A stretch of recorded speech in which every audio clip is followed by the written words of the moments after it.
Excellency Yao Jing, a very, very warm welcome to our program Spotlight. Thank you so much for taking out the time. And I do hope that in the near future, you and I will not be speaking in English, but in Urdu and Chinese. Thank you so much, Ms. Jahangir. First of all, let me thank the AJT Spotlight for your kind time and to interview. I would like to speak more in Urdu. Assalamu alaikum. Walaikum salam. Excellency, I can also say ni hao ma. Is that right? Am I pronouncing it correctly?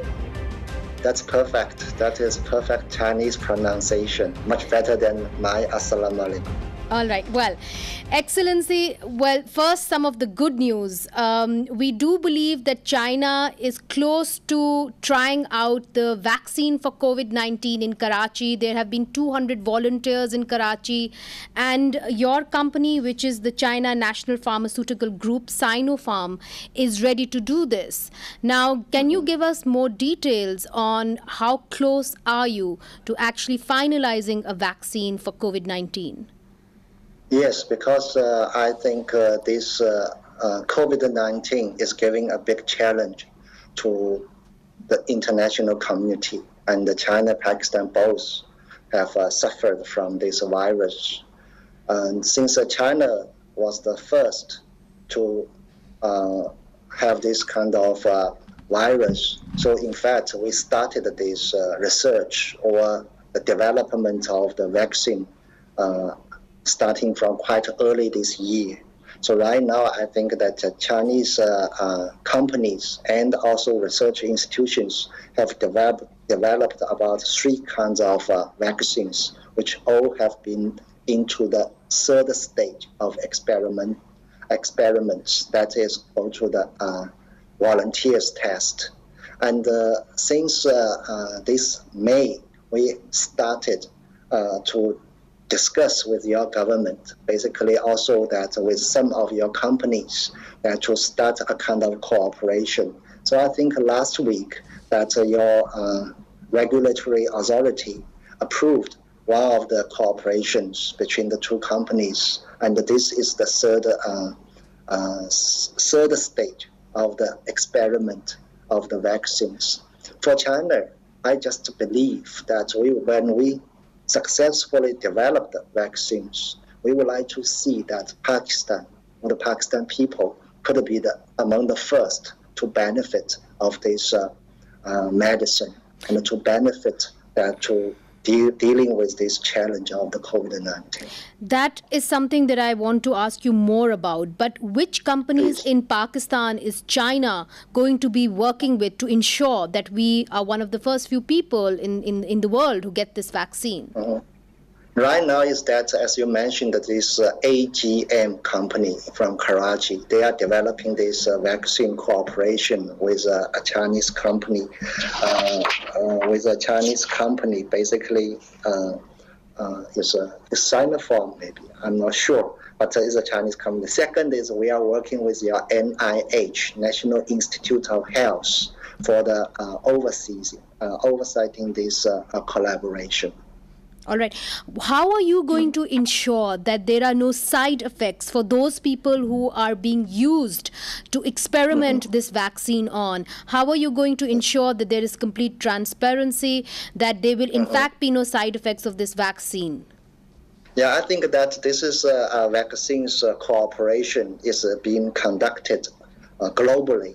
Like China, we have started this cooperation already, I think, since July, with UAE, with Indonesia, with Saudi Arabia, with Brazil, and as well as other countries. Second, I think that we follow very strict scientific procedures to ensure that it is safe and there is no side effects. Thirdly, that we believe that our development procedures within China and by the scientists, they are following all the internationally recognized standards and criteria.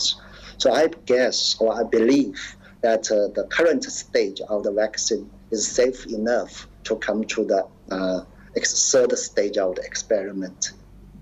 So we are, a huge population in Pakistan. How are you going to ensure that this is really distributed to our people?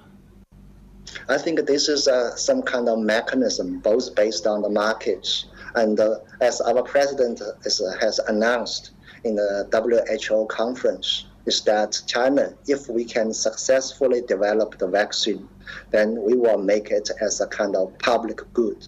So there were some kind of reports already in China that because of the large scale of the vaccines, so the cost is relatively low.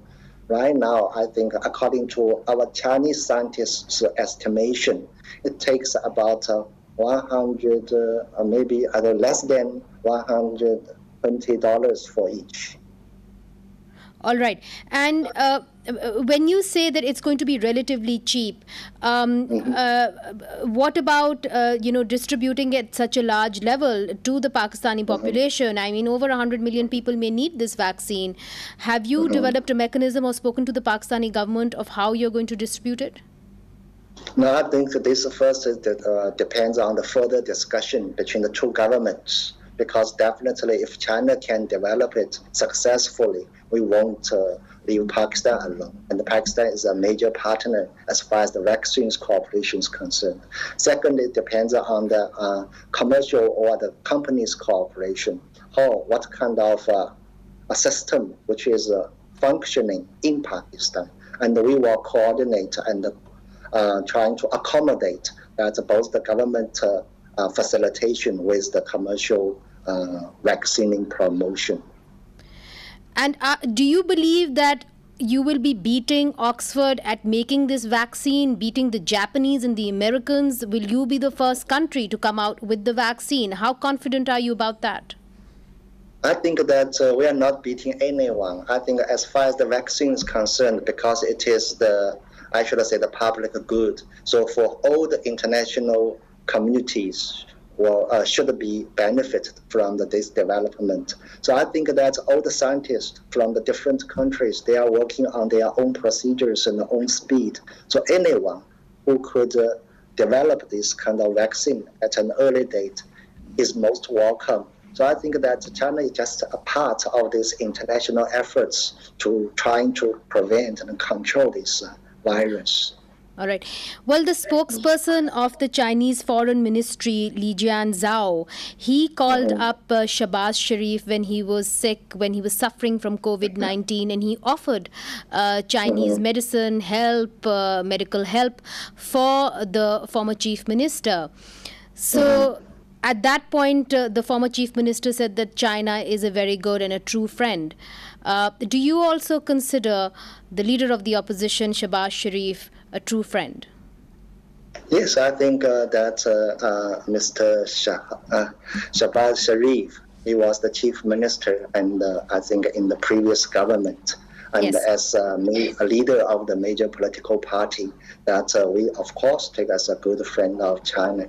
And I think everyone in Pakistan, because of our relations, all the political parties. Well, you recently met Maulana Fazlur Rahman, of the leader of the JUIF. What was the purpose of your meeting, and was it fruitful? Yes, I think Maulana Fazlur Rahman, he is a very senior political leader, and he is leading a very important political party in Pakistan. And I think he had a long association with China. So during the meetings, we discussed our party-to-party relations, between the Chinese Communist Party and the JUI. We have for example, exchange of delegations, providing some kind of mutual visits, something like that. Well, at the moment, there is a lot of turmoil in Kashmir. I'm sure you know about it and you keep a very close watch on it. The question really is, do you feel that the OIC and Saudi Arabia could have played a more proactive role in addressing the crisis in Kashmir? Because certainly your good friend Pakistan feels that way and very strongly about that. And the foreign minister has also indicated that if it is not addressed in the OIC and the meeting of the foreign minister ministers is not called by the OIC, then they will have to address that question out of the OIC. If that happens, do you believe that Malaysia, Turkey, Iran, Pakistan may play an alternate role in addressing the issue in Kashmir? I think that as far as these approaches or positions taken by the different members of the international community, I think that is depends on their own foreign policy and their own justifications. I want to stress is that like this kind of international dispute, that we should pay more attention on the nature of that. It's a fact as well as its history, and that, for example, China, we take a very principled position that we think this dispute should be dealt with peacefully, of course, but also according to the UN Charter, according to the Security Council resolutions, as well as the bilateral agreements between India and Pakistan. Okay, well, we'll take a short break over here, but then we are going to talk about the Belt Initiative, perhaps one of the biggest initiatives between China and Pakistan in recent history.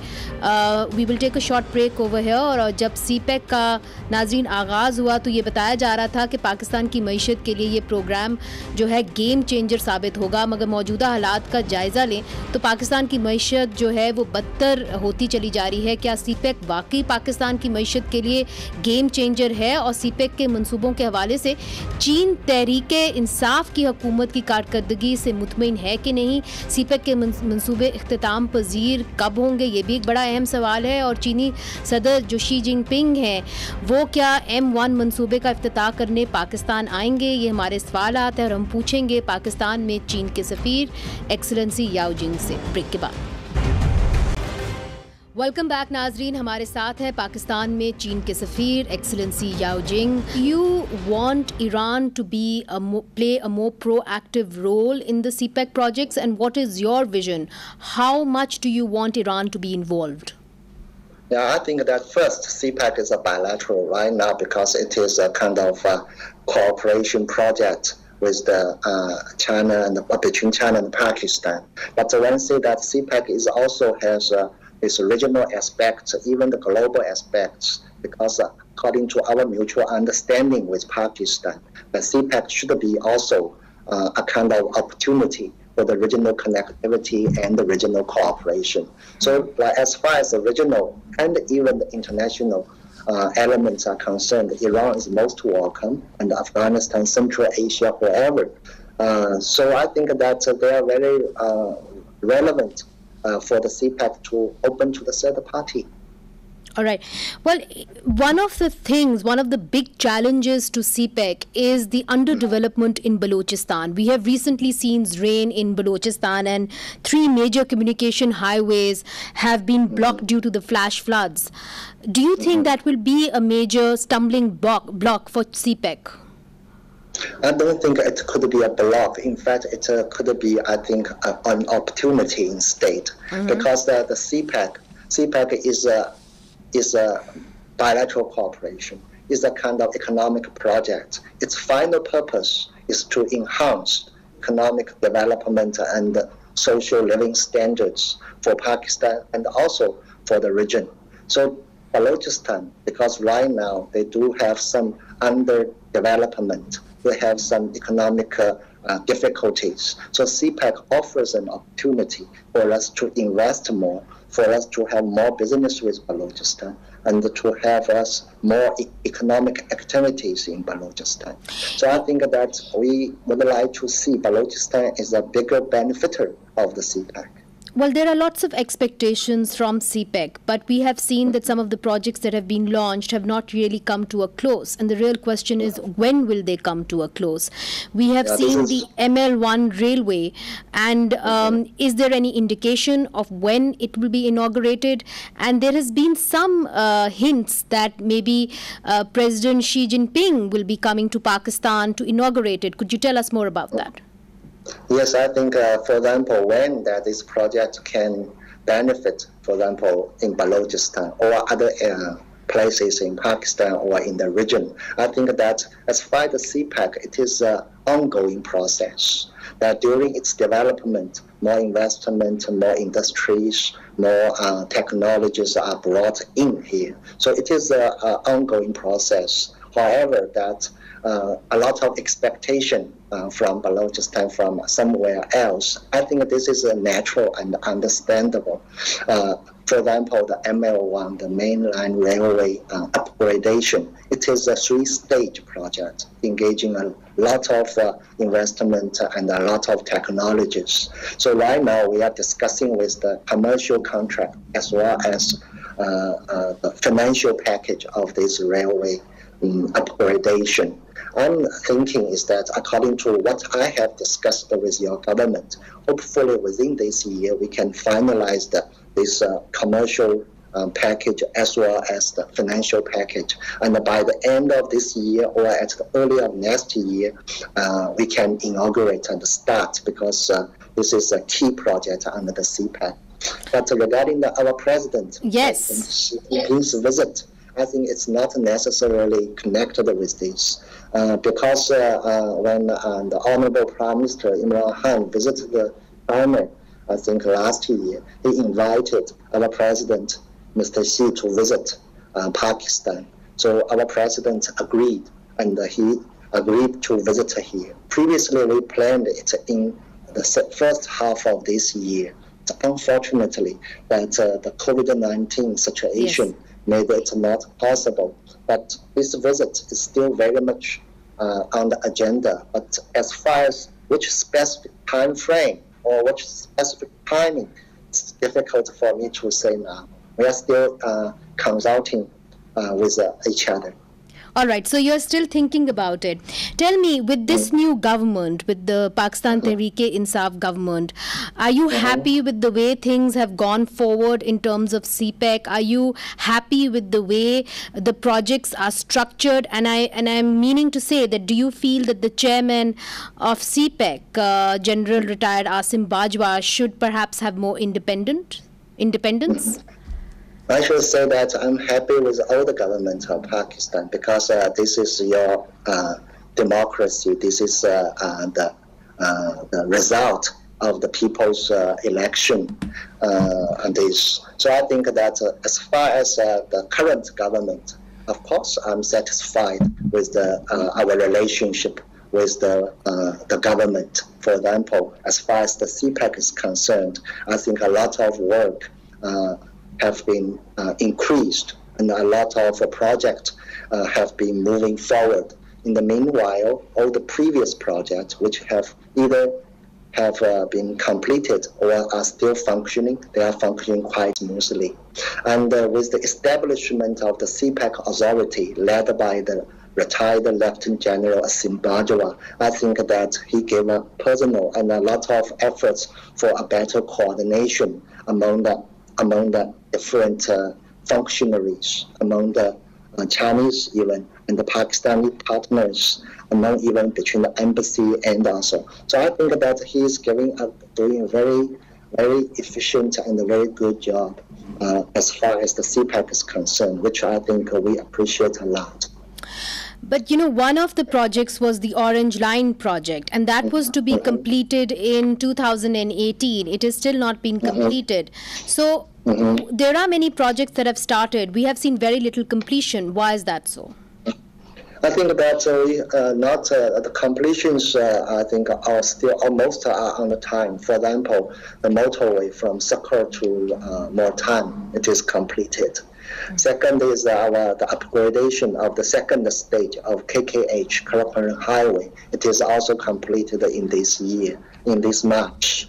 And the Orange Line, you know that it's supposed to be completed in 2018, but you know that the reason behind that is that at that time there was some kind of court order that regarding the some of the design of the project, but later on it was settled out. But it took about several months to find a solution of that. So right now it's very much on the schedule, and I believe that I think in the next 1 or 2 months, it will be totally completed and finished. It will be then moved to the maintenance and operation sector. One of the things that is still is not clear is that the special economic zones, the land on those special economic zones, does the Chinese government or Chinese investors own that land, or does it still belong to Pakistan when you invest in CPEC? As far as I know, that we own no piece of land in Pakistan. There's ownership, everything under the CPEC. The ownership is Pakistanis. Regarding the SEZs, I think this is it's not a government-to-government deal. It is a commercial deal. Basically, it's some Chinese developer and with the local government and the local company. So I think that as far as my understanding, that the ownership is never with China. Is maximum, I think it is a long-term lease. All right, we have also seen attacks on the Chinese consulate. We have seen attacks in Gwadar. How concerned are you that these attacks are going to be big challenges to the development of CPEC? And do you believe that the Pakistani government perhaps needs to be more inclusive of different political opinion, different political parties, especially in Balochistan, in Sindh, in Khyber Pakhtunkhwa? Yeah, I think that this is a concern for the Chinese side. In particular, is a concern by the Chinese investors and the businessmen, because security is a major area, is major element for their confidence. But I have to say that if you look at from a relatively longer perspective, the security situation in Pakistan has been much improved. I was here about 10 years ago, 2008 and 2007, around that time. I know that at that time, the situation was quite much worse at that time. But generally, the security is improved, and this kind of concern is decreased from the Chinese side. There's absolutely no doubt about it. There's absolutely no doubt about it.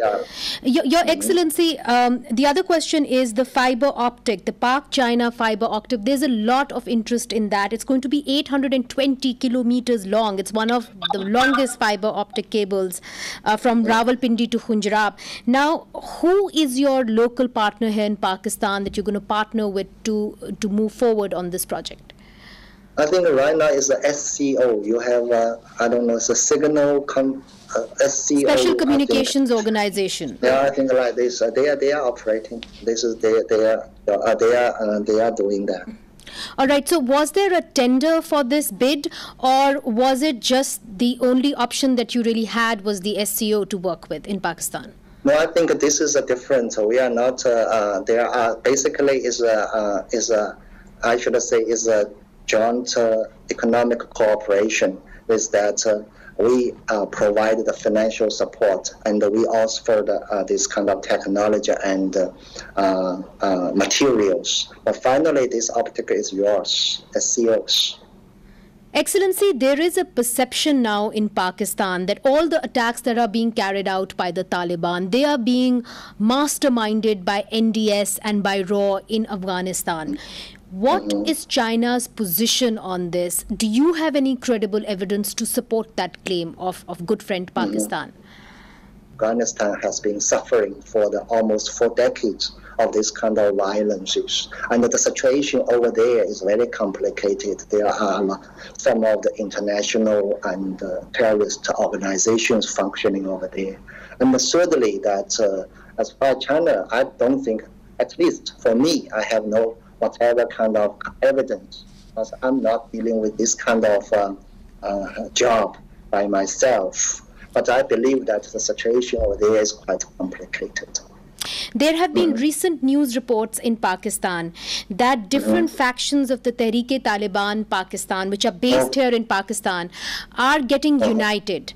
And there will be attacks. There are indications that there may be attacks. There were 2 terrorists who were killed in Karachi just a few days ago. So what are your concerns about rising insurgency in Pakistan, and how is that going to affect your investments? Regarding the TTP, because I think your government, Pakistan, has already designated as a terrorist group. And I don't think that they could hold a lot of ground from the Pakistan people or the Pakistani society. So definitely, I think it is a challenge. I think your government, your armed services are dealing with that. So I believe that with the efforts of your government, with the efforts of your armed services, that this kind of groups who are in favor of the terrorism or terrorist attacks or violence won't be, I think, accommodated easily.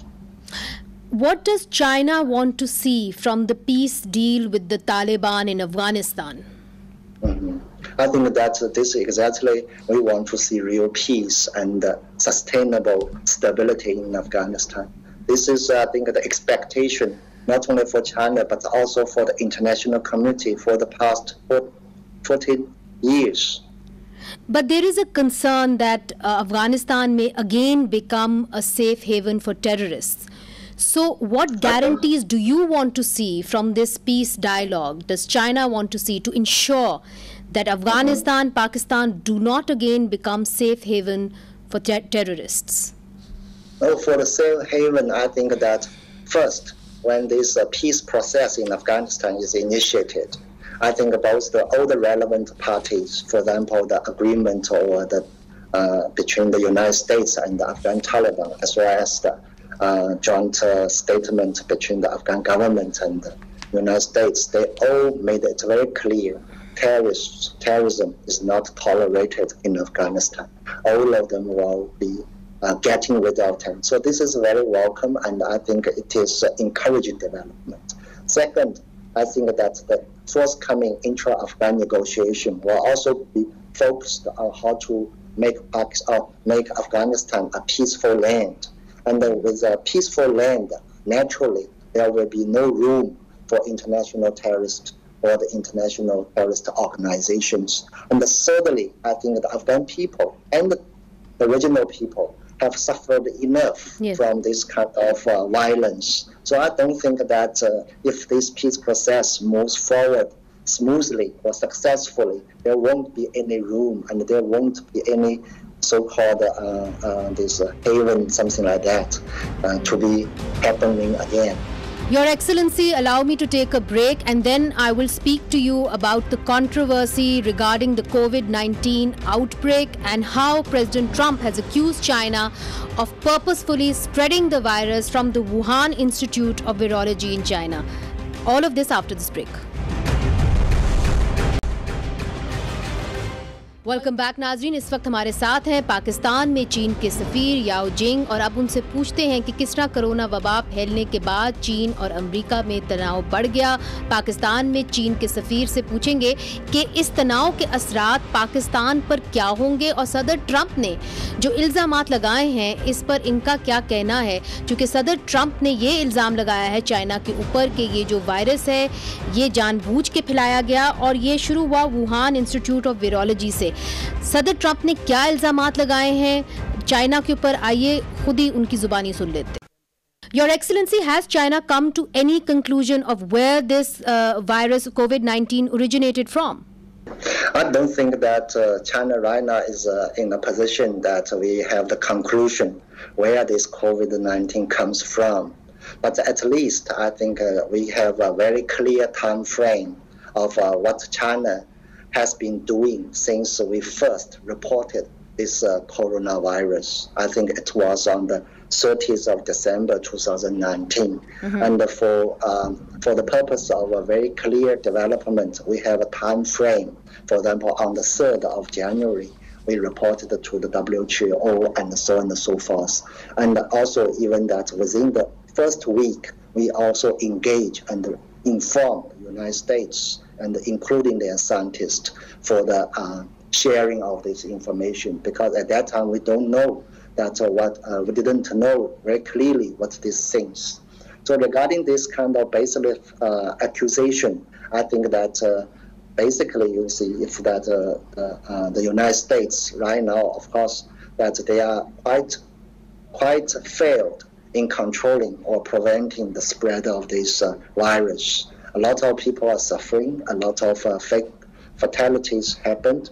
So of course we feel So I think that this is exactly what they are doing, that when they fail in their own area, then they shift the blame to China. They shift the blame to the third party. So I was also ask my staff to present you that this framework we have developed of how China interact with WHO and the international community when this virus first came out. That would be very, very useful, and we'd be very grateful for that. But Excellency, has China come to now a conclusion of where the COVID-19 virus began? There is a lot of controversy whether it began at the Wuhan lab, whether it began with the bat. And another question that President Trump asked is that how come people from Wuhan were not allowed to travel inside of China, but they were allowed to travel abroad? Yes, I think that so far that I don't think that we can have the conclusion where it is come from. I think even that, for example, the Wuhan lab, this is a virus laboratory over there, and the latest, even the American journalists, they visited this Wuhan lab, and they don't see any kind of proof or any kind of evidence. So I hope that when some people are accusing or giving this kind of allegations, they show us the evidence. But I think so far no evidence. But China is very responsible from the very beginning. That when we locked down the Wuhan and the Hubei province, we almost also locked down all of whole China. For example, I just give you an example between China and Pakistan. When we started this in China, we had this kind of virus in late January and early February. I'm in a very hectic discussion and consultation with your government and other departments to prevent any single of these kind of cases coming to Pakistan. So as a result, even till now, there's no single case coming from China to Pakistan. And between China and Pakistan, we have a large amount of the people-to-people traveling and contact, especially in January and in February. At that time, we even didn't stop the regular flights at that time. So I think that some kind of baseless allegations against China, for China is not responsible in controlling it or in preventing it. Sometimes we feel a little innocent, I think innocent. Right now, this virus, we hope that when we are faced with this virus, all the countries, all the people of the world, we can get united and we can get cooperating with each other. Let's deal with this challenge instead of shifting the blames on others. Excellency, according to your research and according to your findings, your country's findings, there are experts who believe that the outbreak of COVID-19 began in the Chinese market, Hunan seafood wholesale market. Has there been any investigation over that? No, they have, for quite a long time, there is a kind of research and studies. There was a so-called seafood market, and WHO experts over there, our experts over there, other, I think, countries' experts are all visited there. But so far, we don't see a very solid scientific evidence that this kind of virus started from. Excellency Yao Jing, thank you so much for giving me this interview, and I hope that we will have good news from China. We will be able to benefit from the vaccine that China is producing, and I hope that very soon we will be able to meet in person and you will be able to speak to me in Urdu and I to you in Chinese. Thank you so much.